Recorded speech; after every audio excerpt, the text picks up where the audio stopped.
नमस्कार दर्शकों, आज के कार्यक्रम में आपका एक बार फिर से स्वागत है। रविदास जयंती के बारे में विस्तार से जानेंगे कि रविदास जी कौन थे और उनकी यह जयंती क्यों मनाई जाती है, उनके गुरु कौन थे और उनका मोक्ष कैसे हुआ, और अंत में जानेंगे कि आज के समय में महापुरुष कौन है जिससे हमारा भी रविदास जी के जैसे उद्धार हो सके। तो चलिए सबसे पहले जानते हैं कि रविदास जी कौन थे। संत रविदास जी भारत के उन विशेष महापुरुषों में से एक हैं जिन्होंने अपने आध्यात्मिक वचनों से सारे संसार को आत्मज्ञान, एकता, भाईचारे और दया धर्म से भर दिया। रविदास जी की अनूप महिमा को देख कई राजा और रानियां इनकी शरण में आकर भक्ति मार्ग से जुड़े। जीवन भर समाज में फैली कुरीतियां जैसे कि जाति पाति के अंतर के लिए काम किया और संत रविदास जी का जन्म माना जाता है कि सन 1450 में वाराणसी में हुआ था। संत रविदास जी के पिताजी बाबा संतोष दास व माता जी कलसा देवी थी। तो आइए दर्शकों, अब हम जानते हैं कि संत रविदास जी के गुरु कौन थे। सदग्रंथों के मुताबिक संत रविदास जी के गुरु कबीर साहिब जी थे, जिनसे नाम दीक्षा लेकर रविदास जी ने आत्म कल्याण करवाया। रविदास जी चमार जाति से होने के कारण अछूत माने जाते थे, लेकिन उनको सद्भक्ति सही मिली हुई थी।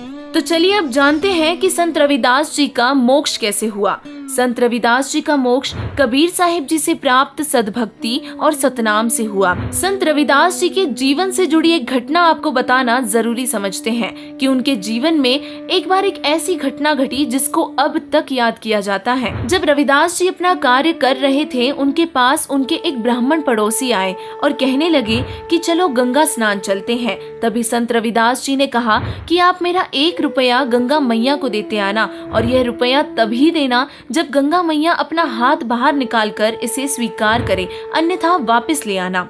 ब्राह्मण ने जाकर गंगा मैया को आवाज लगाई और गंगा मैया ने प्रकट होकर अपना हाथ सामने किया और 1 रुपया स्वीकार किया और वहीं दूसरे हाथ से एक कंगन ब्राह्मण को दिया। अब ब्राह्मण के मन में लालच आ गया और वह कंगन रविदास जी को ना देकर राजा को दे आया, जिससे कि उसे बहुत सारा धन मिला। लेकिन रानी को यह कंगन बहुत पसंद आ गया था और उसने राजा से कहा कि मुझे एक कंगन बिल्कुल ऐसा ही दूसरा चाहिए, दूसरे हाथ में पहनने के लिए। अब राजा ने ब्राह्मण को बुलाया और ब्राह्मण के सामने बहुत बड़ी मुसीबत आ गई थी और राजा ने कह दिया था कि यदि ऐसा कंगन लाकर नहीं दिया तो आपको परिवार सहित मृत्यु दंड दिया जाएगा। उसके बाद ब्राह्मण रविदास जी के पास गए और अपनी समस्या और अपना लालच बताया। संत रविदास जी ने परिवार पर आई मुसीबत के कारण समाधान करने की सोची और कहा कि ब्राह्मण जी, आप मेरी इस कठौती में हाथ डालें और एक कंगन ले जाइए। चमड़ा धोने वाला बर्तन, जिसको कठौती बोलते हैं, उसमें बहुत सारे सोने के कंगन निकले। तब रविदास जी ने कहा कि ब्राह्मण जी, यहाँ पर लालच मत कीजिएगा, केवल एक ही लेकर जाइए। ब्राह्मण एक लेकर गया और राजा को दे दिया। उसके बाद रानी ने पूछा कि यह कंगन आप कहाँ से लाए। ब्राह्मण ने सच सच बताया और रानी सारी बातें सुनने के बाद रविदास जी के पास आई